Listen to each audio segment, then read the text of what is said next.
Welcome, twongeye kubaha ikaze mwe muri mu bice bitandukanye mudukurikira mu mirimo yanyu, abari mu mirimo dutanze yambu, bari hirya no hino ku migabane itandukanye, turavuze tuti mumeze neza, twe tumeze neza, niyo mpamvu mutubona hano. Mbaha ikaze cyane, nje nitwe Kege 001 noko kuri screen zanyu, kuri telefone cyangwa kuri station muri ho mwese mu byukuri murabona abagabo intore nziza cyane ziri kuri screen zanyu.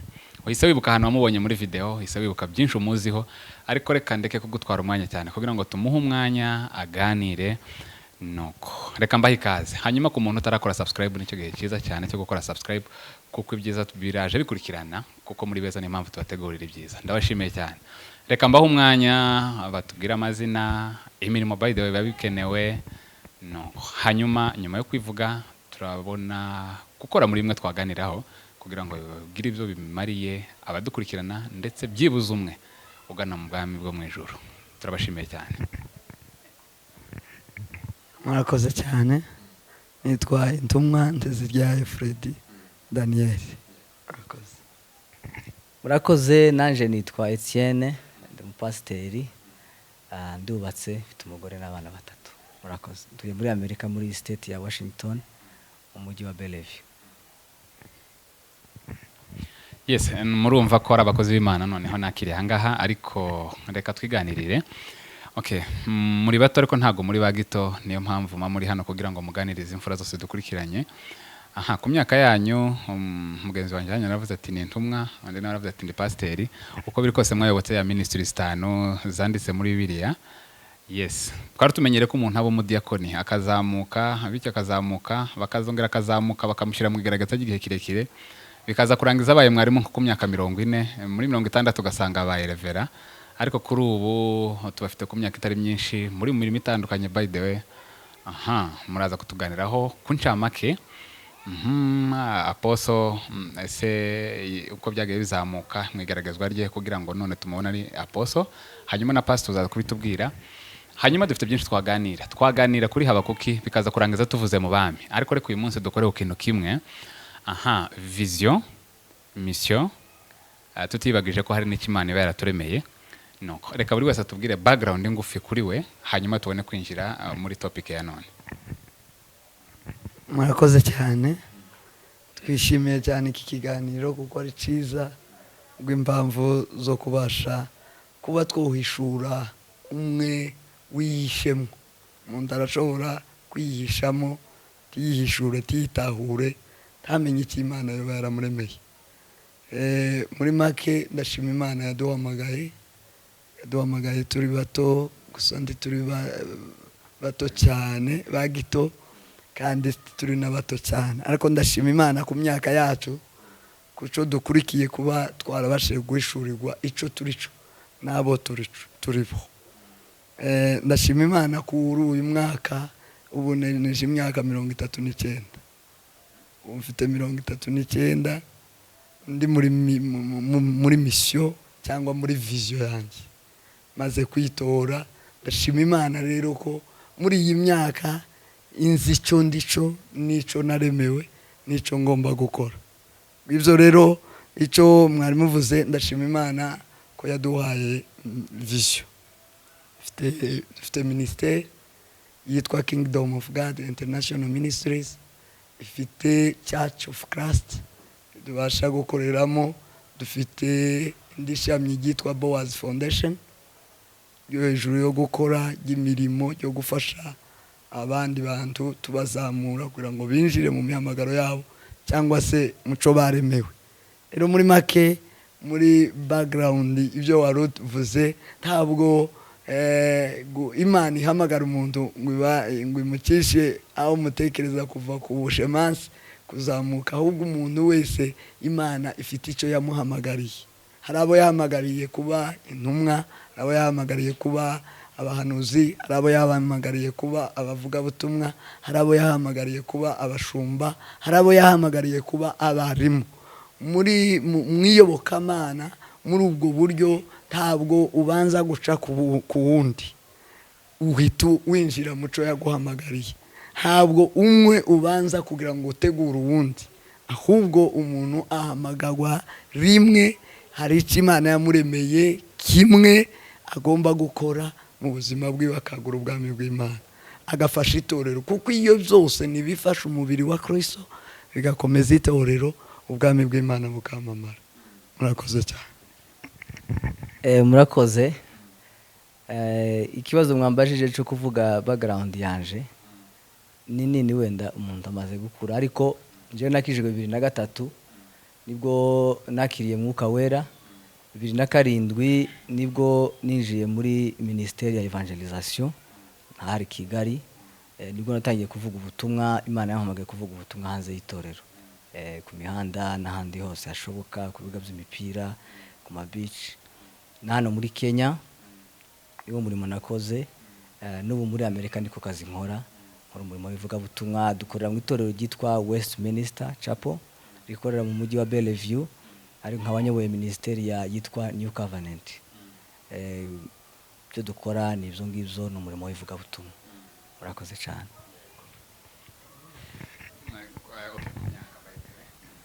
Jewe mfite imyaka 35. Murakoze. Nuko reka tubashimire. Aha, tumenyereye hano ko umuntu aja mu bucuruzi bwa rwo bwose bikarangiza bitamukundiye agahitamo gushinga itorero. Nuko iby'amatorero babyise by'ubucuruzi, babyise ko ari fomu kimwe n'izindi, kurya gucyara ugakora fomu runaka ishobora kuzaniraho inyungu. Nuko tukabona umuntu ari umuganga, ejo tukabona abaye bishop, yego katubwira ngo irahamagara, koko niko turemera, ariko hari mission na vision, hari icyo umuntu yifuza kuzabaco, hari kugana muco yumva kiri muri we. Mufite experience, impamvu nari mbanje gukora ku myaka nuko musa nabitahuye mbere y'abandi. Nimvuga mbere y'abandi ndavuga utaritahura, ntago mvuga abandi bitahuye. Nuko noneho turi hano kugira ngo tugire uwo tugiriye umumaro urimo dukurikirana. Reka tuganire umuntu mu kugana muri vision ye, nuko kumenya mission ye no kuyinjiramo atitaye kuri challenge. Nuko nimuza kubimbwira byibuze buri wese aje gusharinga byibuze testimony imwe mu buryo bwo gutangira bitoroshye, ariko nanone iyo ugana aho wenda kugana, buryo bifite aho ugana ntago ufata inzira ubonye ikuri imbere.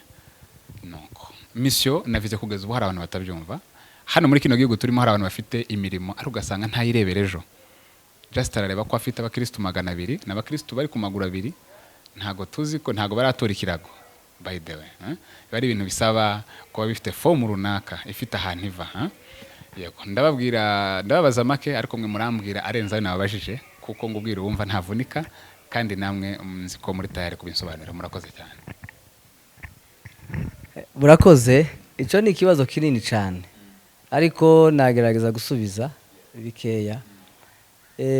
Nituvuga na vision na mission turibanda cyane ku byitorero, kuko nibyo turimo, ariko bitabujije n'undi muntu ukora ibitandukanye n'ibyitorero ko byamugirira umumaro, kuko buri itorero ni institute nini cyane irimo ibintu byinshi.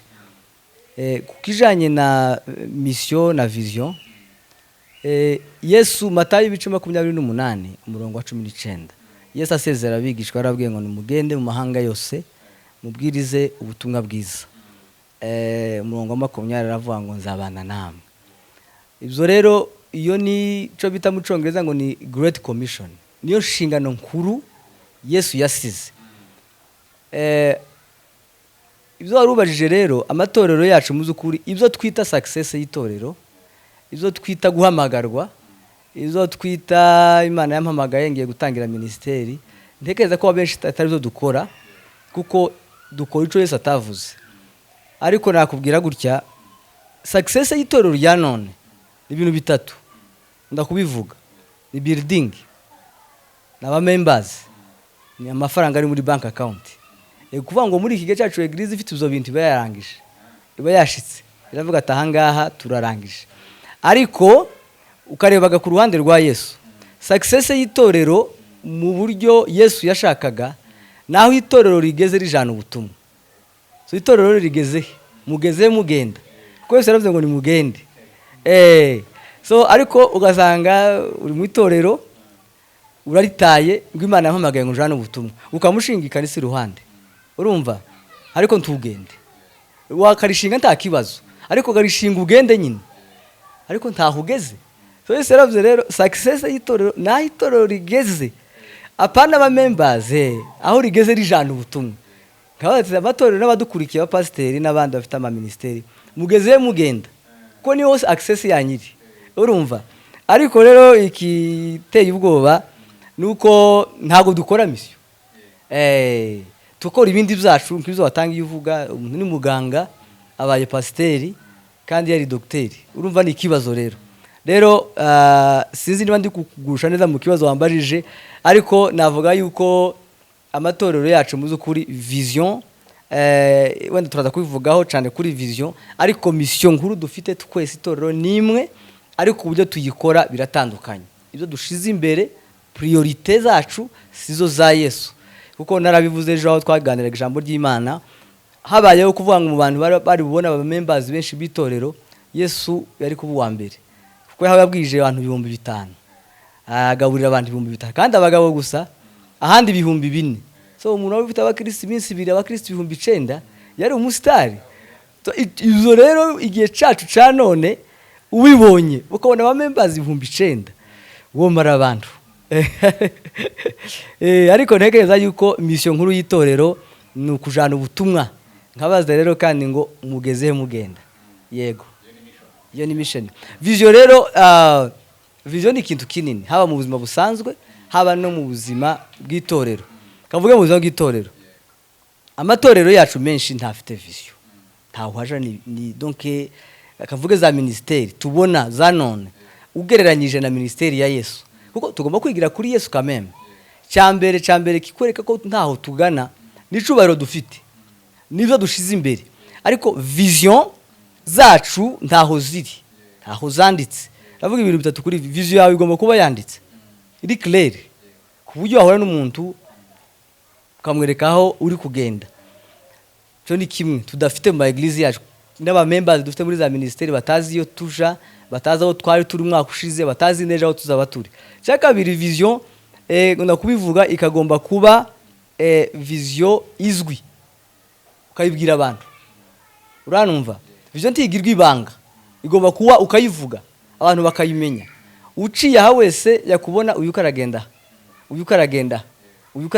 kuko ufite vision iranditse kandi abantu bagomba kuba bazi iyo wawugenda.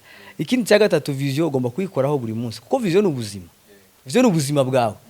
So mugihe rero vision ikora sande gusa, uyoboye ministeri, wewe vision yawe urakora iminsi 6 yose, dimanche ni gukora kuri vision. Niyo mpamvu nta musaruro utanga. Duvuga ngo dusanga dukora kuri vision ku mwanya wasagutse, ariko vision ni itwara umwanya wose, ibindi bikaja ku mwanya wasagutse. So icyo navuga kuri vision, ama ministeri yacu twarabiganiriye cyane abo twabanye muri iminsi hano, nuko ministeri zacu zigomba kuvugira vision. Vision ni iki rero? Ni ikintu ukunda. Ntabwo ari cyo abandi bakoze, ntabwo ari kigezweho, ntabwo ari kiri kwinjiza amafaranga muri uwo mwanya. Oya, vision ni cya kintu ukunda, uza ugenda gukora ibindi ariko kumva ku mutima aha, urumva nawe. So iyo ni vision rero, ikintu ukunda, kandi vision yo nyiza yishakira umusaruro, iragutunga, ikakugaburira, ikakwambika, ikarera abana bagakura, ukayipfiramwo. Ariko rero ubu nyine biratandukanye cyane, ubu nyine urakora zangu ukagenda ahandi, kuko ntabwo biraha ku mutima. Urakoze cyane kandi gutwara umwanya. Urakoze cyane, reka tuze kugarukaho nyuma. Twavuze mu buzima bw'itorero, ariko turaza gukora kuri navuga ubuzima bwa buri muntu wese, kuko nta Imana itaba, nubwo no hanze ubuzima bw'itorero nanone nabyo ni iby'Imana. Nuko reka Apostle nawe nanone akomerezeho. Murakoze cyane, ndashimira mugenzi wanje rwose kuba ahagaze muri ubwo buryo. Vision iyerekwa niwe muntu. Imana ire mu muntu yamuremeye umurongo, yamuremeye icyo agomba kuja gukora mwisi, icyo agomba kuba cyo mwisi, yaba mu buzima bwa Kristo, yaba mu buzima busanzwe. Umuntu wese hari ubuzima tuba twita ngo n'ubwa Kristo n'ababa mu ikanisa, ariko ubuzima bwa Kristo saba bamwikanisa ahubwo nababasha gukora icyo Imana yamuremeye kandi icyo Imana yaremye cyose ni cyiza. Bibiliya iratubwira ngo ab'Imana yaremye bose mu Baefeso, ab'Imana yaremye bose yabaremeye imirimo myiza. Bivuga ngo umuntu wese yaremewe imirimo myiza, nibwo buzima bwa Kristo. Ariko kubera imvugo zacu nimba ari igikene, abari mu ikanisa nibo bari mu buzima bwa Kristo. Ariko utari mu ikanisa, utari pasiteri, ndaba umuyumbe, ndaba umuvugabutumwa, ufata Bibiliya azi ko atari mu buzima bwa Kristo. Rero ubuzima bwa Kristo ni ugukora ico Imana yakuremeye, kandi iyo niyo vision. Kwitahura rero ni ukwimenya. Iyo umenye vision uba wimenye, kandi iyo umuntu yimenye aba yikuye muri rusange, aba yavuye mu kivunge cy'abantu. Iyo niyo vision igukura mu kivunge ukamenya uriwe, warangiza ugakora ico waremewe.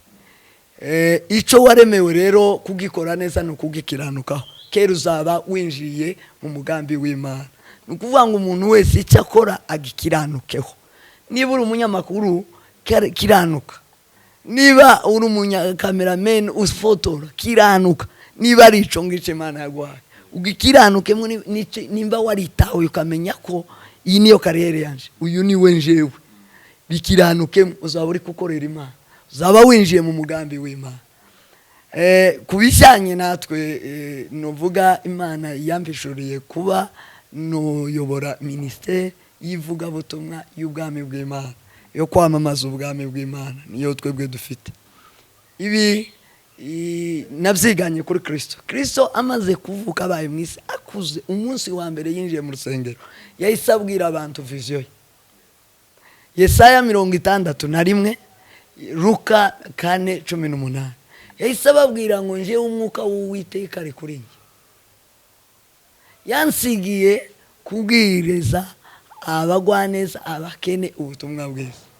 Ndi hano inje kubwiriza abantu ubutumwa bwiza, ndi hano inje kubohora imbohe iziboshwe, ibisenzegeri, abacitse intege. Ngibi byanzanye, arabitondagura, arabiyeta, aravuga ngo kandi naje no kubamenyesha umwaka w'imbabazi. Uyu ni umwaka w'imbabazi, inje kubamenyesha ibyo Imana ishaka ku bantu. Ababwira vision ye, yamaze kubivuga. Abafarisayo hari harimo abatambyi batangira kwivovota, abaracitse, ariko ababwiye vision. Ndashaka kunga mu buryo muvandimwe mwene data avuye kuvuga, kuko vision yawe ni lazima ni witahura wimenye uriwe n'iki Imana yakuremeye, gishira hazarani nubwo kidafite isoko uwo munsi. Igituma kidafite isoko nuko cyari kitarabaho, ariko nikibaho kirahita kigira isoko. Vision ifite ubuzima bwawe, inabeba maisha yako. Ivi ifite ubuzima bwawe, harimo icuzorya, harimo icuzobaco, harimo n'izina. Ikintu kibitsemo gikomeye giteye ubwoba kiba muri vision ni izina. Kubaka izina, kujenga jina biraruta ibindi byose. Igihembo cyanye mu Imana Yesu yahawe izina, n'ubu yitwa unizina rirutanda mazina mwisi no mwijuru. Izina riba muri vision. Iyo udafite vision, utabonye vision, ntiwabona izina. Kandi izina riraruta byose. Ikintu kitagira izina ntikibaho, ikintu kitagira izina kirasuzugwa ntikiba kiriho, nta mateka ntaco kirimo, nta buzima buba burimo. Rero muri make turashaka gukangurira abantu kwitahura, itekerezeho, imenye, yinjiremwo, kure ho mwisi ni mu muntu, ariko ino handi ni hagufi iyo witahuye. Isi iba ntoya, iba ngufi iyo wimenye. Iyo umuntu yimenya akaba ari muri vision ye, isi zimubera nk'ikiganza, ajya aho ashaka, akora ibyo ashaka. Isi muheza gwahete, kubera iki? Yitahuye, yimenye. Ntawo kwimira, ntawo gufungirana, ntawo gukingirana. Kubera iki? Ufite vision. Umuntu wese ufite iyerekwa ntakingiranwa, ariko udafite iyerekwa yigizwayo, kuko ntabazimenyekana, ntazwi, ntacyarico. Rero ico dushaka kuvuga kuri vision nuko abantu babasha kwisubiramo, areke kureba ibizana ifaranga none nguko mwene data bivuze, cyangwa ibyo abandi bagiyemwo none. Ti waremewe ibyo abandi, uko abantu bangana bose kwisi niko Imana yabaremeye ibitandukanye, ntawe uhuje n'undi murongo, ahubwo baruzuzanya. Ariko umuntu wese Imana yamuhaye iki, yamuhaye ikiwe, ibyiza no kumenya ico cawe warangiza ukuzuzanya n'abandi. Murakoze cyane.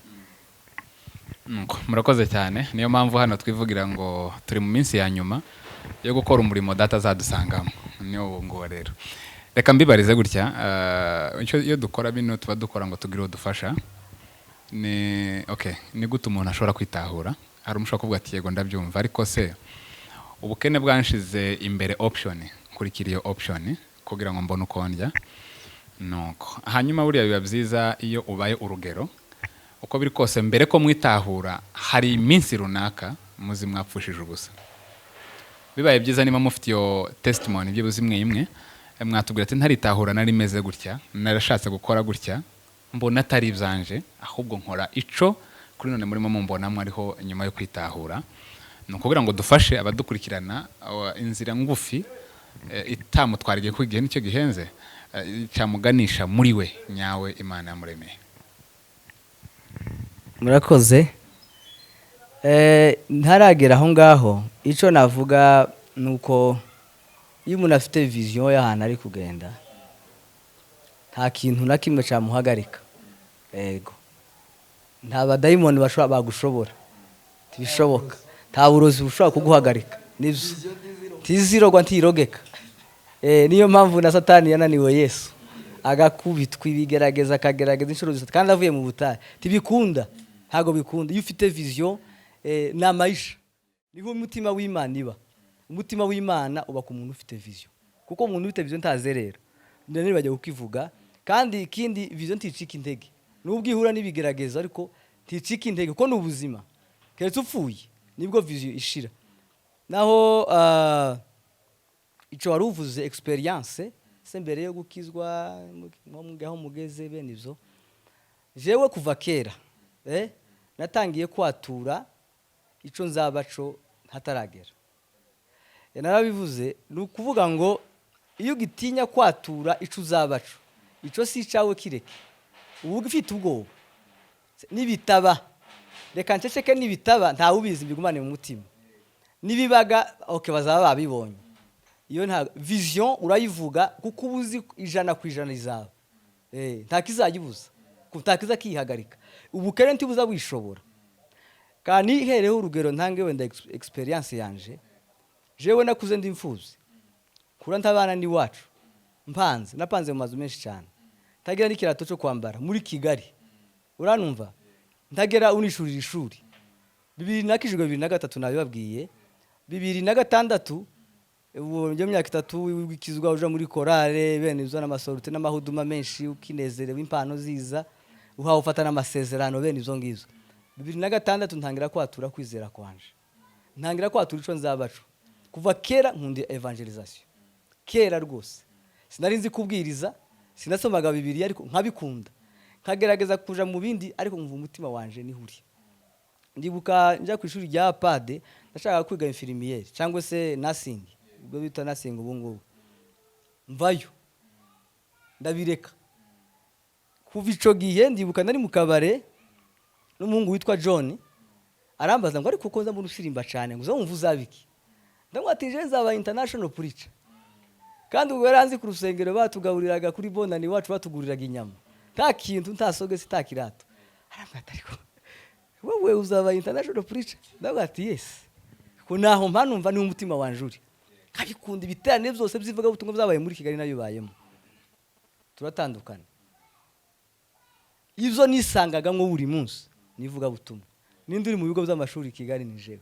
Ninde uri ku muhanda ni jewe. Ninde wawe ugenda ubwiriza inzu n'umuryango Kagarama hehe Kicukiro abantu kwabanye barabizi ni jewe. Ni umutima wanje waruri. Ngeze hano nabwizaga hano Kayole mu masoko. Ni umutima wanje waruri. Ngeze muri Amerika ni umutima wanje waruri. Nakoze mu bitaro imyaka 6 muri Amerika. Bampa buruse yo kuja kwiga nursing. Ndayanga. Nabonaga yuko siho. Nubwo ari umunasi muri Amerika $40 kuzamura ku isaha. Nakazi keza cyane. Ariko vision yanje ntabwo ari ahangaha. Umutima aho umunezero wanje ubana. Aha ntibigerageza biza binsanga bikananirwa. Ni muri vision yanje. nkishima kandi mbabaye, hari ibimbabaza byinshi. Uzi kuba nta kirato, nta sogesi, nta huba, twabaga mu nzu, twagiraga igitanda, twakiraragaho turi bane. Nyuma rero icyo navugaga, wambazaga experience yanje, icyo navugaga ni uburyo natangiye kwatura kwizera kwanje, cyangwa se kwatura kwizera ibyo nkunda. Rero nabivuze icyo gihe kugeza uyu munsi none nariho naringeze, navugaga yuko ari byo bintu nkunda, ari byo bintu nkora.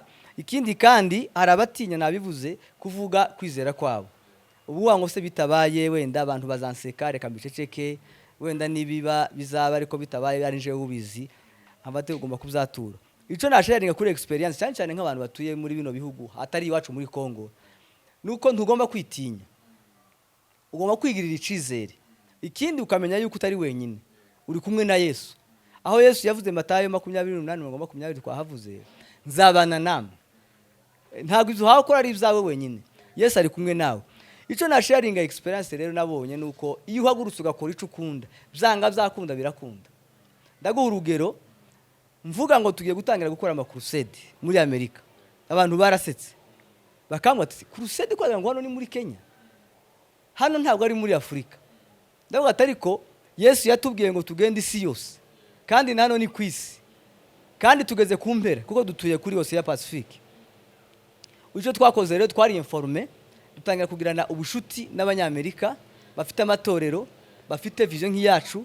Ico badufashije ni uburyo ki twabona permit yo gukora crusade hanze. Tubona ibintu birakunze, tubonye bikunze rero kuva 2017 kugera none nta mwaka turasiba. Umwaka twasibye ni 2020 gihe cya corona, nta bantu bakoraga ibiterane byo hanze, abantu bose bari bakingiranye. Ariko buri mwaka wacu wose igihe cy'izuba turacagira gute, turacakora ibiterane. Reka nabivuge rwose, gahunda yacu dufite ni ukuzenguruka Amerika. Nabwiye umuntu ejo bundi dufite gukora crusade kuri Maison Blanche, araseka cyane. Ese bitabaye wagira gute? No, ntugatinye kwatura. Kandi ibyo umuntu apanga byose siko bizabiba. Ariko bugi kintu cyasose mu kanwa ukagikoraho nko kwavuze ko vision ugomba kwikoraho buri munsi, bizabuzwa niki? Ntago bizabura. Ubu rero umunsi muzabona turi kuri Maison Blanche turi kuvuga ubutumwa, habari abaturiste ibihumbi byinshi baje gusura, abo nabo bagomba kujana ubutumwa mu bihugu by'iwabo aho bagiye baturuka. Rero experience yanje nuko iyo watuye ukavuga vision, ukayandika, ukayikoraho buri munsi, byange bikunde bitinde bitebuke bizabibu. Niyo experience yanje kugeza uyu munsi wa none. Hanyuma tutarasa nk'abarangije, niki wafasha umuntu utaritahura? Strategy byibuze nka point nka zibiri zatuma yitahura agakora ibintu bigirira umumaro abandi ndetse nawe bimuganisha muri we nyawe. Urakoze. Icyo nafasha umuntu utaritahura kamubaze ukunda iki? Wowe utarimenya, wowe ugisenga ngo Mana mbwira impano yanje, niko ukunda kurusha ibindi. Icyo ni kimwe.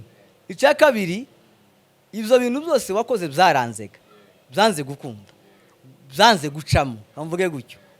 Hindura none rero, tangira ukore cya kintu ukunda. Icyo ngusabye ni kimwe, gikoreho buri munsi, giha umwanya kigaburire. Bura umubyeyi ntabwo yarera abana be bazabona na rimwe mu cyumweru. Abana bazafata imico yaho batinda, ariko kurera abana neza ni ukubaha umwanya.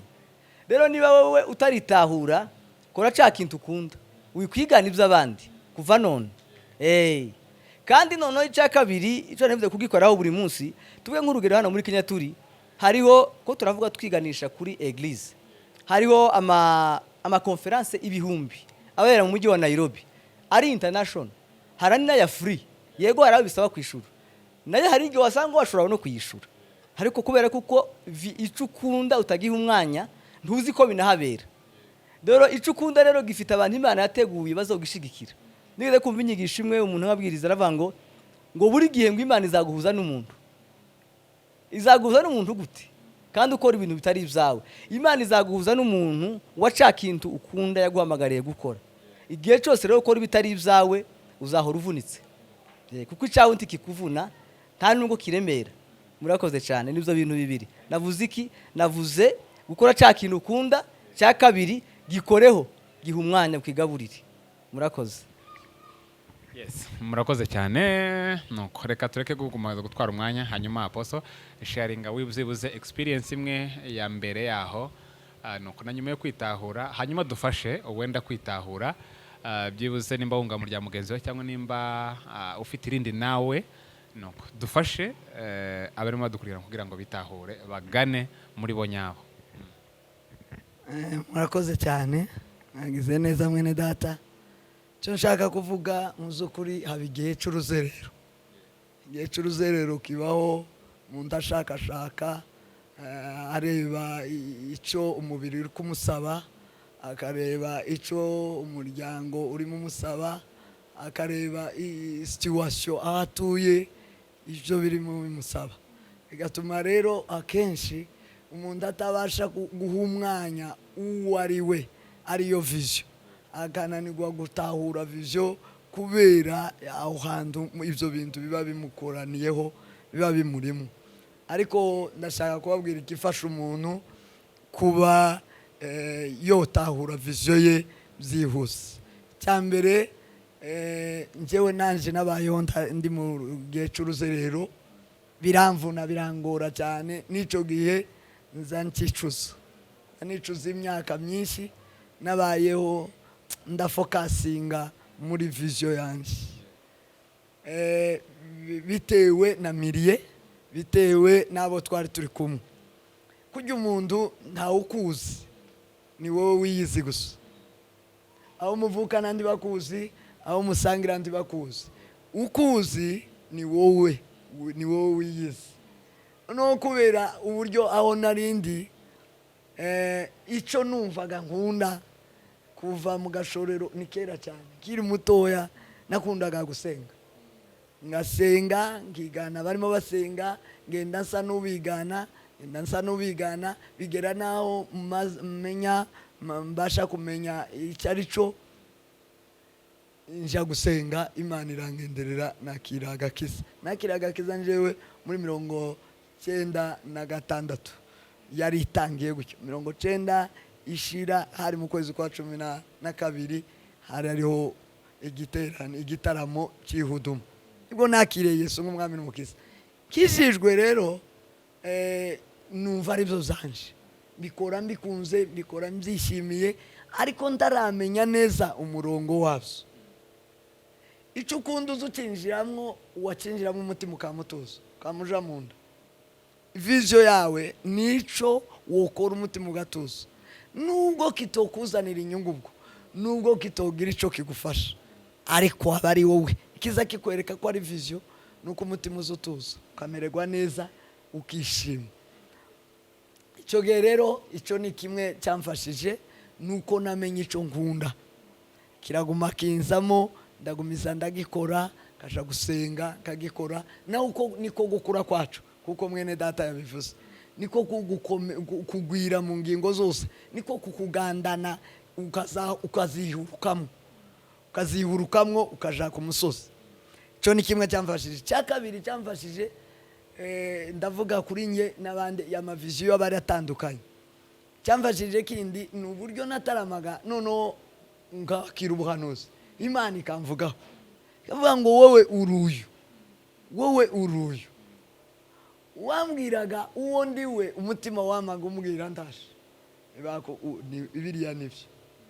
Ariko icyanciye intege n'icyananije cyane kugira ngo ngire igihe cy'uruzerero n'abo twari turi kumwe,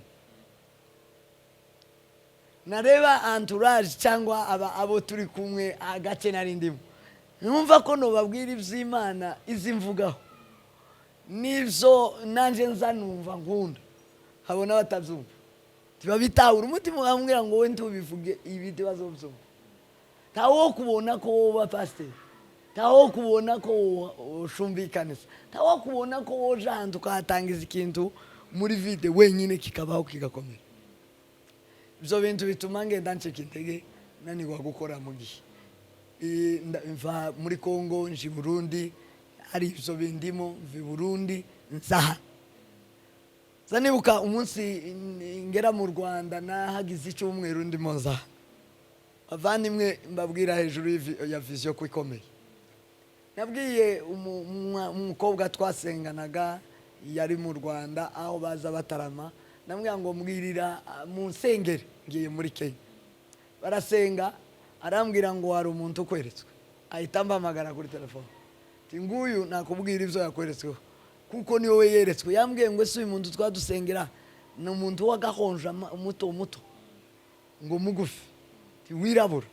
Aramubwira ati uko umuvuze niko.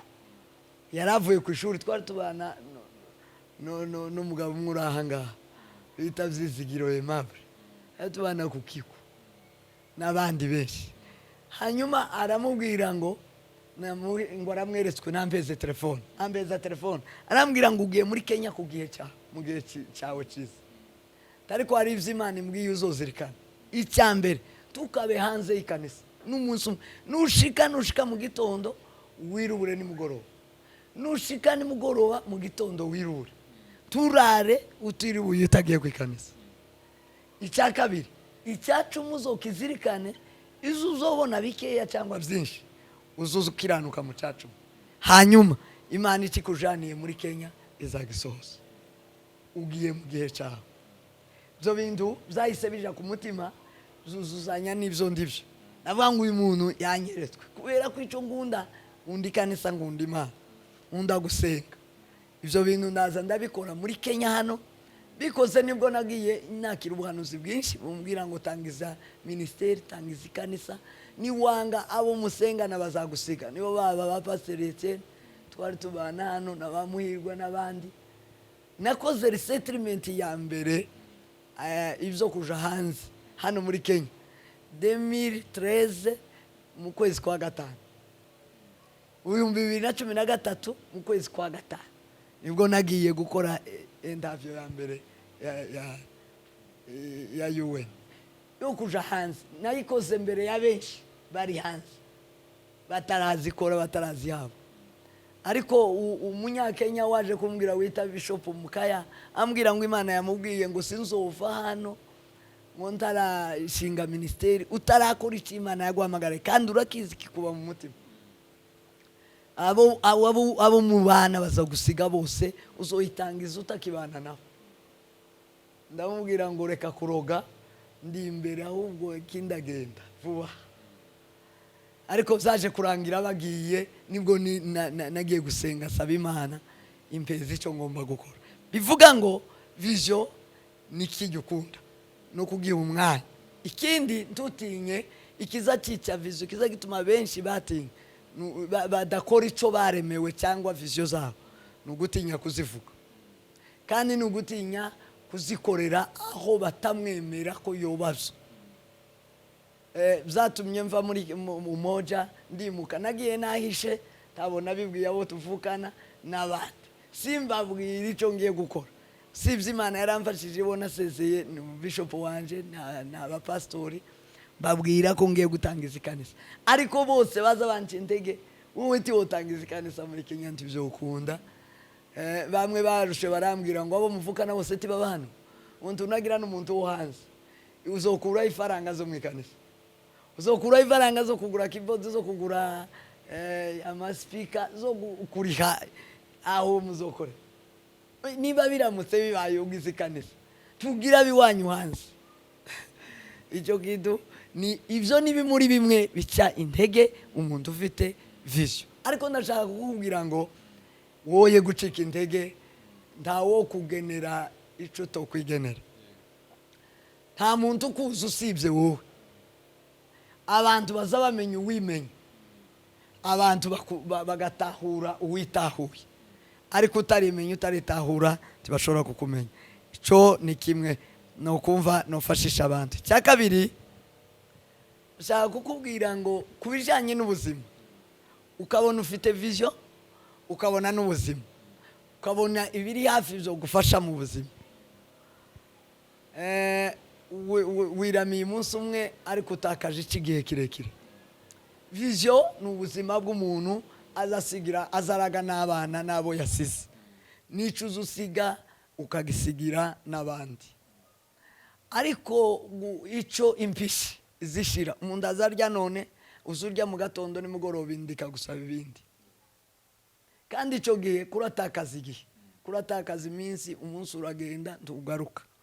Icyo nshaka kubwira ku muntu ufite vision ariko unasongwa na maisha, urafatiriwe na maisha akurya, ndashaka kukubwira ngo ihe gahunda gira karendiriye, fata iminsi yawe byibuze ugaburire inda iminsi mike, ariko ugaburire cyane vision. Wiruke uje gushaka icyo murya none, nugaruka uje muri vision. Sino niba ugiye kureba iby'ubuzima ukavuga ngo reka nje kurya, watakaje igihe, wishe iminsi, uzicuza. Iyo minsi ntacu uzosigira abantu, icyo nicyo barya none bakama bagira inzara mu kanya bagasonza. Nta zina, nta adresse, kuko izina, adresse, gukomera, kuba udasanzwe, kuzana impact mu isi ni vision. Udafite vision nta impact uzozana mu isi, uzarya yampishiye umunsi umwe. Haba nosaba ngo kubw'impamvu z'ubuzima, mwene data, gabura igice kinini ugihe umwanya munini, ugihe vision, umwanya mutoya wo kwiramira udapfa, ari ushakisha izo faranga wo gaburira abana cyangwa wo kwigaburira. Murakoze cyane. Nuko nanone ni muri cya kiganiro tukirimo mu by'ukuri, kandi nawe ndiko ndakubona ko ufite ikibazo wagiye kubaza, ariko kubera ko zitari live reka nkubarize. Hanyuma ibindi uzabisubiza muri comment, nanone abakozi b'Imana bazabisubiza. Reka mbabaze nk'abantu bafite ama ministry kandi mwatangije muri zero, niko navuga. Hari abantu benshi bafite imihamagaro itandukanye, ariko ubukene bwabaye imbogamizi. Muri experience nke nto cyangwa se kwingana mufite, amafaranga niki muri ministry, ubukene niki? Byashoboka ko ubukene bwakuzitira ntugane muhari muri wowe. Ese kutagira amafaranga bituma ukoreshwa n'abanyamafaranga? Ubu dufite ibintu byitwa kubyarana, itorero riri muri Amerika rikabyara menshi hano kubera amafaranga. Dufite abasponsor barimo batuyobora, bakatuyoboza umubiri, kandi twe tuyoborwa n'umwuka. Muri ministry faranga niki, ubukene niki? Bikurikirana experience ndetse n'ibihari. Murakoze cyane, ubajije ikibazo cyiza kandi ubarije benshi. Bene data, icyazikije umuntu agashira ni igihe atinze ku bukene. Ubukene ni ukubura ibitekerezo bifata, bibasha gufata isi. Ifaranga zikurikira, ziboneka hari ibitekerezo. Zurara wagize igitekerezo cyiza, uwo munsi kikabona kikabyara ifaranga. Ifaranga zizagwa n'imirimo. Ahatari umurimo ntiwuhabona ifaranga, ariko hari umurimo haba ifaranga. Hari igitekerezo, umurimo ni igitekerezo. Umuntu ibi byose, iyi nzu twicayemo yabanjije kuba igitekerezo. Nyiracyo ngo amare kucakira, acanditse agishize muri plane, ibaho abantu bayijamo. Ni ukuvuga ngo ifaranga zizanwa n'igitekerezo, ubukene buzanwa no kubura ibitekerezo. Icyo ni kimwe. Icya kabiri, ubukene buzanwa no kutakora, kutabyuka ngo ukore wumvire bya bitekerezo. Hari akantu nari nasize, hari amajwi aza kubwira, akakubwira uri we ukanga kuyumva. Umuntu arashobora kutiyumva ariko ukumva abandi. Mu gihe cyose utiyumva ukaza wumva undi, azakumanipira, azakuyobora. Kandi nakuyobora ntuzoba ukiri wowe, uzaba uri robo yi, ni igikoresho cye. Kuvuga ngo agukuye ugomba kuba we, akugize igikoresho agomba gukoresha. Ariko iyo ufite vision tuzuba igikoresho. Cyo ni kimwe. Iyo ufite vision ntuzukena, kuko ufite ibitekerezo, ufite imirimo. Icya kabiri kiza kigufasha ku muntu ufite vision, agomba kugira umwete. Ikintu cyose utagize umwete, na habe n'abasenga, niko na Bibiliya ivuga muri Yakobo amasengesho y'umukiranutsi agira umumaro ngo iyo asenganye umwete. Donc ikintu cyose ukorana umwete kigira umumaro. Ubukene busaba ibitekerezo kugira ngo bushire. Icya kabiri busaba umwete gukora. Za bitekerezo byawe bishyire mu bikorwa. Kubishyira mu bikorwa rero ni uguhaguruka, ni ukutajyama. Kuryamira kuzana ubukene, kwiganyira kuzana ubukene, gutinda ku bitagira umumaro kuzana ubukene. Ariko iyo ubonye ikintu cy'umumaro ukageza umwanya, ariyo vision, ukongera kandi ugakorana umwete, wirukana ubukene. Ikindi novuga, mu by'ukuri iyo udafite vision uzukoreshwa n'abandi. Abafite amafaranga baraguhaka. Ndavuga kuri Yosefu yagize iyerekwa, aribwira se, aribwira bene nyina, baramwanga, yaciye muri byinshi, sinja muri histoire ye, musomye itangiriro muzamubonamwo cyane. Ariko hari ahantu nshaka kugera. Ageze kwa Potifari yarabonye ubuzima bwiza, yafashwe, yari ku mubose wita Potifari, kandi amukunze atonye cyane. Bari bamutonesha, bamugaburira, yari yaramweguriye ibintu, amugira jera. Iyo umuntu mu kazi ugize amahirwe ukabona iyo personalite yo kuba jera, ni ukuvuga ngo bose wawe abakwemera 100%. Ni ukuvuga ngo ndaco wo muburana muri make. Ni ubwo rwego Yosefu yaragezemo. Mwibuka umuntu wavuye mu gobo, umuntu wavuye wari uvuye ahantu habi, abonye iyo opportunity ayibamo, hanyuma havukamwe akantu ko gutokoza vision ye. Yaremeye akorera amafaranga, abumwo arafatwa neza, abumujera w'ibintu bya Potifari. Ariko yarazi vision ye, kandi akamenya igitokoza vision, icyo mukura muri vision. Nyirabuja ngo amwifuza ashaka kuryamana nawe, amenya ko iki ngiki cyo ushobora kwica vision ye. Akavuga ngo sitagichanganya, sinshobora kuja muri iki. Aramubwira ngo izo ntibibaho. Aramubwira ngo wowe utabikoze bino, n'uru rugo kandi wo bibamo, wo rubamo, urikura mu bintu bingana gutya. Yarebye kubera kuba bafite vision, aravuga ngo kubera ko mfite ibitekerezo by'ejo hazaza, mfite ibintu by'ejo hazaza, nubwo none bitari ko biboneka, ariko mfite igitekerezo cy'ejo hazaza. Ahitamo guseda bwa buzima bwiza ya personalite yari afite y'ubujera bw'ibya Potifari, aramwangira.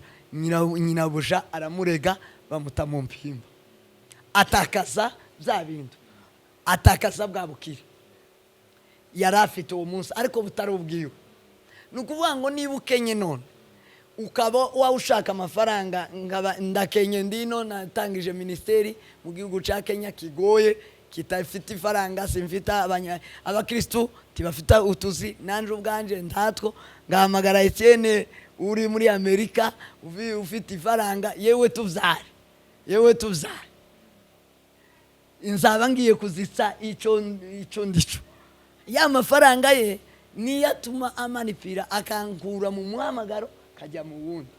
Ariko afazari ko notakaza aya mafaranga ya none, ariko nkaguma nkagana muri vision, mu bitekerezo, kuko bya bitekerezo bizonzanira aruta yayandi uyu ari kwampeza none. Yosefu ibyarangiye ageze muri prison, avuye muri prison yabonye kiruta ico yazasa. Ero yabonye byinshi birenze bijya bya yazarya kwa Potifari. Rero ibyo uri musaba none, reba neza ko biri muri vision. Iba bitari muri vision, ukwemera kuribwa n'inzara, ariko ukagera ku gikomeye. Ba Daniel nuko bemeye gutabwa mu gobo gw'indare, ariko ngo bagumane vision, ibitekerezo, kuko nibyo bizabahesheje kuba bakirejo. Yavuyemwo ahabwa umwanya munini. Wova muri woribwa n'inzara none, ariko ejo ukazaba udasanzwe. Rero ubukene si imbogamizi, ahubwo imbogamizi ni ukutagira vision. kubura amafaranga none si imbogamizi, ahubwo ikibuze ni ibitekerezo bizana amafaranga. Murakoze. ngira ngo ikibazo wabajije apotre yavuze umwanya muremure mwashaka no kwibagirwa. Ikibazo wabajije ni kivuga ngo ese amafaranga ni imbogamizi muri ministeri cyangwa mu muhamagara kuyabura. Ikindi wabajije batuzare mu by'ukuri amafaranga ni meza. Hari umuntu avuze ngo amafaranga ni ibiryo bihiye. Iyo afite kera ubuhazi ahantu hose urajya, urumva amafaranga ni meza. Mu by'ukuri wakubwira ngo amafaranga si meza muri ministeri bakubeshe. Amafaranga ni meza pe, kandi hari igihe bimbogamizi cyane cyane rwose. Hari igihe hari aho utogera utayafite, hari ibintu byinshi nk'izo navugaga z'ibiterane byinshi dukorana amafaranga, ariko hari ikibanziriza amafaranga arico kigoye cyane, kuko wenda bavunika benshi nico baba badafite. Tugira umuruho, abandi bavyita umutwaro w'itorero, ariko mu by'ukuri wareba indani ugasanga sibyo. Yesu yabwiye Petero, aramubwira ngo nzubaka itorero ryanje.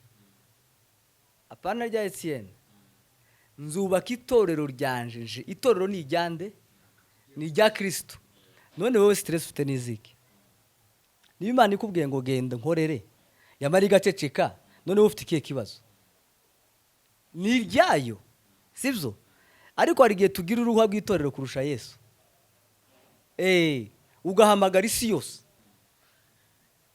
Hakaba igihe ubwiye n'abantu ngo bakuzare utarabwira nyiri kuguhamagara, umubwire ngo zananiye.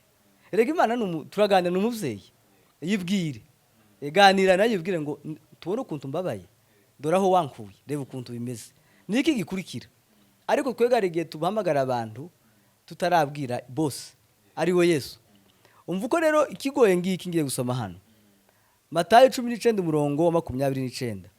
Yesu arimo arasubiza ngo umuntu wese wasize urugo cyangwa bene se cyangwa bashikibi cyangwa se cyangwa nyina cyangwa abana cyangwa amasambu kubw'izina ryanje azahabwa ibibiruta inshuro 100, kandi ikiruta byose azahabwa ubugingo buhoraho. None niki wasize? Hano urafashe dushaka kurekura, hano nawe mu murimo ushaka urafashe dushaka kurekura, nta kintu na kimwe wasize. Wowe urashaka rwose ngo ugire benefit mu murimo, ugire benefit, amafaranga aboneke yuzure, na hano mu by'isi naho bimere neza, no muri ministeri bimeze neza. Byanga byakunda Yesu yavuze umuntu wasize ugomba kugira icyo usiga, byanga byakunda. Rero niyo mpamvu tunaruha rero. Twebwe twamaze imyaka 4 turi abakristo 12. Ibaze ubwo harimo na Daniela wanje na Jonathan na Esther. Muri abo 10. Ariko kuko icyaduhagurukije, icyadutumye dutangira ministeri cyarakogwaga, twavugaga ubutumwa, twakoraga ibiterane, twaragendaga, twumvaga tutarambiwe kuko turakora. Ariko rero utahakora rero utegereje ngo amafaranga abanzaze, aba sponsor abanze baze, ariko uravunika we. Niyo wajya intambara zizi ukagenda ushaka abakristo, uwimutse ukamutahaho, ukivuga neza, ugaseza mwene se muturanye, aho kurasebya itorero rya Kristo, kandi nawe wahamagara kuzana abantu mu itorero ukumva bizakunda se, ntago bikunda. None umuntu akananirwa agacika intege. Ndagurugere bizavuze ko uzarwa byo ni ikibazo kinini cyane. Hariya muri Amerika hariho abantu bafite amatorero, hano muri Afrika batagira aho basengera. Muri Amerika batagira amatorero. Bakagira amatorero 5 yazi n'abantu bagakandagirana. Urumva ni ikibazo. Urumva wayi tugomba gutangira nka Yesu. Ese ba Petero ntibagiraga ingo? Abana babo ntibaryaga ibo? Barajyaga. Bari bakeneye abavyeyi. Erega na Yesu nawe yatakaje byinshi. Wayi twege dushaka kubaho neza mbere yuko dukora umurimo. Ushaka guhembwa utarakora. Nungeze numva Kawa yavuga ngo Pastor Kawa turamusuje ahantu hari abango bigeze kuja gusenga, ngo yagiye mwivuga ubutumwa ngo ataha yarushe, ngo abwira Imana ngo shira. Imana aravuga ati ndashira hase wakoze iki? Urumva hari igihe dushaka ngo Imana ishiraha tutarakora. Ico Yesu yasize niki? Twavuze ngo ni mugende. None aha turasomye ngo umuntu wasize turagenda ntacurasiga ukeneye Imana ishiraha. kuko amafaranga si ikibazo, ni meza nayo arafasha, ariko hari ikibanziriza amafaranga ikiyazana. Rero nikiriye ukunda kuragikora, nico Imana yaguhamagariye, nico Yesu yayindi twise ngo ni Great Commission, ni mugende mujane ubutumwa. Rero numva rero amafaranga ni meza, abazagwa bazarwe si bibi pe, ntabwo ari bibi rwose. Gukorera hamwe no kuza imbaraga ni byiza, ariko menya ku giti cyane nakwifuza ko ihudumi duhura, ariko reka dusa n'abagana ku musozo, kandi tube straight ku gisubizo. Reka mbabaze gutya ku nshusho y'itorero. Iyo tuzarwa n'abanyamubiri bafite ubushobozi bakatubyara bene uko nyine ko aya matorero yo muri Afurika byarwa n'abanyamubiri bo hanze, bifite impact ki ku buzima bw'itorero ry'ejo rizaza? Ese hari icyo bimaze? Hari icyo bimunga umurimo?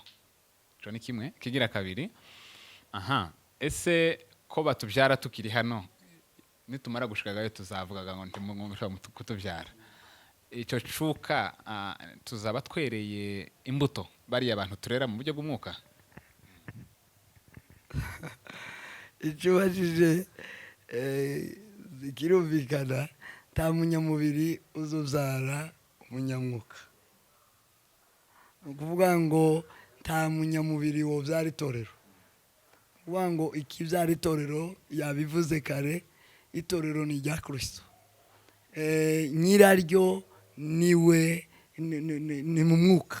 Ni ukuvuga ngo umunyamubiri ntashobora kuyobora itorero rya Kristo. Itorero rya Kristo riyoborwa n'umwuka. Ni ukuvuga ngo umunyamwuka niwe ufite icyerekezo, niwe wageze ikirenge mu cya Kristo, niwe n'ubundi uri buyobore abandi muri Kristo.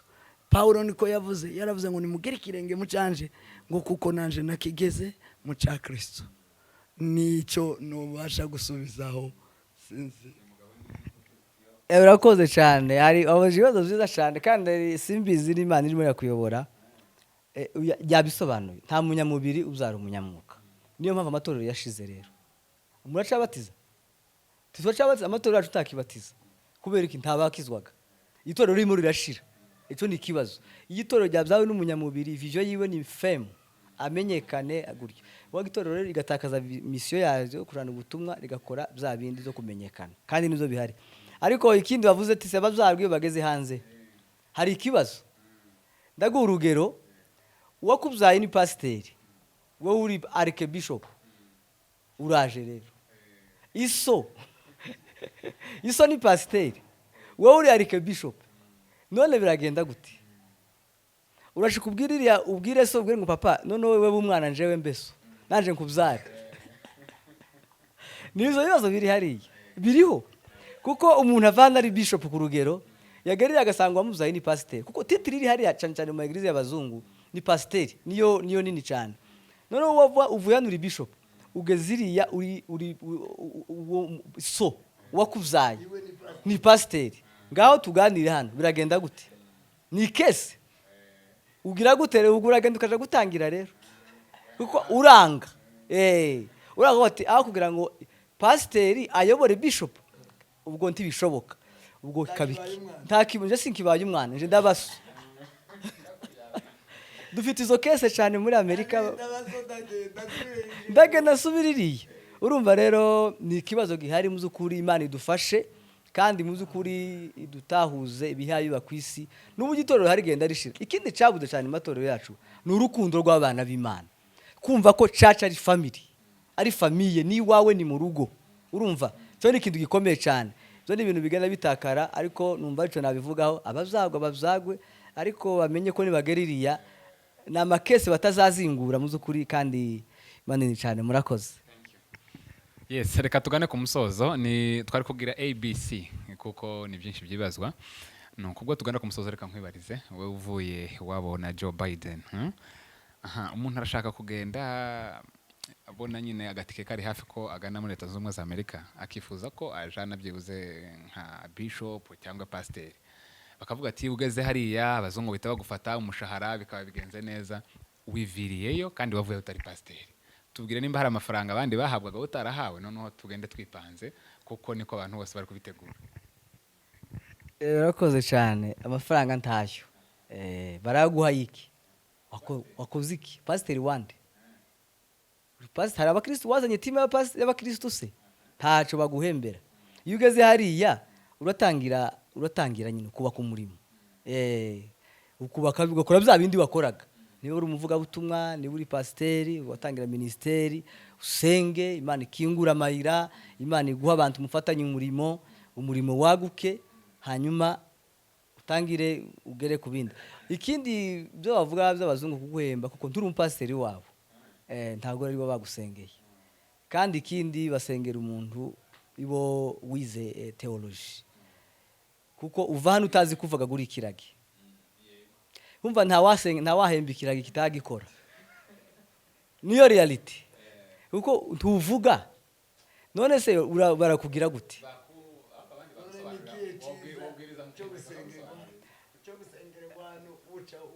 Nta na kimwe kuko nako titwasengewe, nta na kimwe cyo gusenga warabuca ugenda. Nabonye tugenda mama bamuha certificate y'umuntu uzutanga haleluya neza. Kiyo certificate muzukuri urumva iyo ngiyo umva ntayo. Ikiguhesha valeur si karatasi, ikiguhesha valeur ni fonction nico ukora. Ndabaga urugero je nakoraga bya computer, ndavuga ati reka ngende kandi nshaka ama certificate computer ko nize muri Cisco ibiki ndaterateranya ngiririya mburubonye sanga sinzi computer. Uwo baha akazi urakazi, ikiguha amafaranga n'akazi ukora. Nkabonde rero rwose n'abantu batekereza ko muri Amerika abantu bakora utuzi tugoye ni niveau ya education, kuko ino twiga theory ta pratique. Urumva rero kageririya ufite licence, tushobora kwapurika akazi, tushobora kuvuga icowe niki ni gukora utuzi nyine tutasaba kuvuga. Rero niyo mpamvu ubona abantu bameze kuriya. N'aba pasiteri nuko uvuye n'utazi icongereza ntibibwire ngo uzakora gutese. Ariko ikintu gikomeye twagumye kuvuga hejuru ya byose ni yuko ry'Imana yaguhamagariye ukagiha umwanya wawe. Kizana abazungu bakakwihangana niyo utazi kuvuga. Nje byambayeho. Yego. Byambayeho gutwatanye gukora amakurusede. Ababizi nkunda kugira ngo blague twakoze crusade ya mbere nanirwa gusezera abantu muri crusade. Ndababwira ngo please don't come back again. Wagiye kwigisha abantu ijambo ry'Imana urababwira ngo mutubabarire ntimuzagaruke. Nari nzi ngo nababwiye ngo muzagaruke. Urumva? Ariko abantu barakubera courage n'umutwaro, Imana itangira gufungura amayira, Imana itangira kuzana abantu ba supportinga vision, bumva ibyo bakabibona, bakabona umutwaro ufite bo gukoranga kuvuga, wo gushigikira, bo gushigikira, wogera kure cyane. Urumva vision n'umutwaro ufite ni uzana abantu, ni nawe uzana amafaranga. Ntabwo ari igikaratasi, ntabwo ari titre. Murakoze cyane. No, kugira ngo bihore biryoha niyo mpamvu tubicamwo gutya. Reka tugane ku musozo. Muravuga ngo akaryoshye ntegahera mu itama, ariko twe turisigariza kugira ngo ejo tuzagira ibyo tubaha. Yego. Reka dutange ijambo rimwe mu by'ukuri kubera impamvu z'umwanya kuri young generations bari muri sectors zitandukanye. Cameraman, kugenda ukagera ku bashaka kuja mu iyobokamana, pastors, tubakeneyemo imbaraga z'ejo hazaza. Nuko ni mpera inama badukurikiye ku rubyiruko ruriho none, kuko turimo turashaka kuva mu bo twashizwemo ahubwo tube mu abo turibo b'indani. Nuko ni mu bampera inama no ku munota umwe hanyuma tugane ku musozo. Murakoze cyane, nishimiye iki kiganiro cyane nishimira Pastor Etienne. Nifuza cyane kumwumva, Imana ishimwe ko numwumvise. Hanyuma icyo nubwira urubyiruko, ndashaka kugira ngo kukubwira ngo isubiremo. Kure yawe ni muri wowe, kandi ahazagire ku mumaro ni muri wowe. Icyo ni kimwe nubabwira. Cya kabiri, reba aho uri n'ibyo urimo, ibyo wambara, ibyo urya, aho uture, aho urara, urebe ko hajanye n'uwuriwe. Ikindi, sobanura kura ibigawa mu bishimwa, kura icyo ushobora kugayisha uriwe mu buzima bwawe, kitakugiriye umumaro gite ku ruhande woye kukirebaho, kurikiza inzira igufitiye umumaro. Urakoze. ngira ngo kubera umwanya wagende ndatavugira rimwe sinongera kuvuga amasaha yarangirije icyo navuga twabivuza abajene tureke kuba mu cyaro kandi turi muri ville ubwo ndavuga abantu bari muri za Rwanda za Kigali za hano za Nairobi muri Amerika na za South Africa n'ahandi sa nahuri kora bisa nahuri gira gahunda umuntu uri smart bitewe naho ba informe n'umujyi utuyemwo menye igikenewe mu mujyi kijanye n'ico Imana yaguhamagare ese uyu mujyi ntuyemwo niki gikenewe habuza abantu habuza abavuga ubutumwa uyu mujyi ko nta baririmbyi baririmba gospel wayi ndashobora gutangira kuririmba gospel mu buryo buri avance ejo nagiye mu kabare hano kitwa Harris hano Bicenta ngereyo mvura n'umuntu ndamwatiwe nahura gute na nyiri kano kabare harambwira ati okay ngo nkujane turagiye nkubwira nyiri kabare wayi burigiye mucuranga indirimbo zisi kandi nako dura abakristo tuza kurira hano wayi mudashobora guhindura urumva abakristo nabo baza muri kurira hari ahantu buri gihe twanywe twumva nirumba kuva nkiba hano so ugomba kureba ikintu gikenewe tubwira ibintu binini cyane ubwe muze muhindura mukubitemwo seberi mukubitemwo musingi na gospel n'ibiswahili n'imo z'Imana abakristo baza kurira hano nabo benjoyinge banezerwe so wa mwanya babumva indirimbo n'abandi barimo naho ngaho barumva ntawe uzava ngo ntibambwirije ngo ntibangezeho bakugezeho wisha amatwi saba jene dushaka ikintu kiri mu mujyi gikenewe buri hano hose muri kona zose kijanye n'ico Imana yaduhamagariye ibindi twabivuze kindi narangirizaho muzukuri ntaza kumira gufata microphone nasabaga hari abantu benshi baguma dusaba atese twajoyininga gute ministeri yanyu twebwe Imana ntago yaduhamagariye ahantu hamwe Imana yaduhaye billions z'abantu batarakizwa kwisi nikwege zitegereje nasaba abantu rwose bari mu masitete atandukanye haba ari muri Amerika haba ari hano muri Afrika ndetse na Asia nabumva ikinyarwanda ndasaba umunyamakuru wacu aze kudushiraho email yacu batwandikire kugira ngo nituzatugera Japan ende hehe hose kwisi Cape Town South Africa muri Congo muri Kenya tuzasanga ari abantu bacu rero ndabasaba rwose mu joining ministeri dufite vision nziza kujana ubutumwa kwisi tituryamye nta mwanya tuzatakaza numwe muhawe karibu mwese nabonye abantu benshi amakumpamagara banyandikira twa joininga gute murahawe kaze umwanya wose muraza kubona kuri email aho ngaho mutwandikire turabaha kaze tuvugane n'uburyo ki twakwegerana tugakorera hamwe Yesu abampera umugisha murakoze Yes, ntago nzi ukuntu narangiza no huduma ariko reka mvuge ngo mwakoze cyane murahatandukanye nuko nabutaha kubifuza gufollowinga abagabo cyangwa se kubakurikirana ubutumwa bwabo bafite site zitandukanye by the way ko kuri Apostle Fred Nteziryayo hari Church of Christ ibarizwa muri Kenya hari ministry yitwa The Kingdom of God International Ministry ndetse bafite YouTube channel yitwa The Kingdom CCW Nairobi TV murababona nuko umuvandimwe nawe afite ministry twibutse ministry ndetse naho yego ministry dukoreramo yitwa New Covenant Ministry hanyuma dufite YouTube channel yitwa gutyo New Covenant Ministry cyangwa urashobora gusearching ukoresheje CCI Cialo wayibona nabwo dufite na website yacu dufite website zibiri dufite website ya church ni Westminster Chapel kora mu mujyi wa Bellevue wanditse gutyo muri Google iraza hanyuma ministeri yacu tuyoboye kuri website yacu ni newcovenant.online murakoze cyane dufite na radio station kuri internet abakenera kumva indirimbo za gospel hari indirimbo nziza cyane murakoze nuko reka tubasabe ngo ni mwumva ubutumwa buri hano kuko mission bafite ngo nukuja kwisi yose by the way nuko abari muri leta zungu za Amerika US yose kwingana Amerika yose kwingana guhera muri Canada kumanuka mu byukuri ni mubakurikire ndetse mu supporting by the way nyuma y'ahangaha hari na support nuko hanyuma nanjye reka mbasezere mu baheburayo ati ntage gihinduka he never change no hasigaye nimukuru urushinge ibyiza biri ahangaha nje nitwa Sultan Kege 001 aba n'abakozi Imana nifite hano naho utaha thank you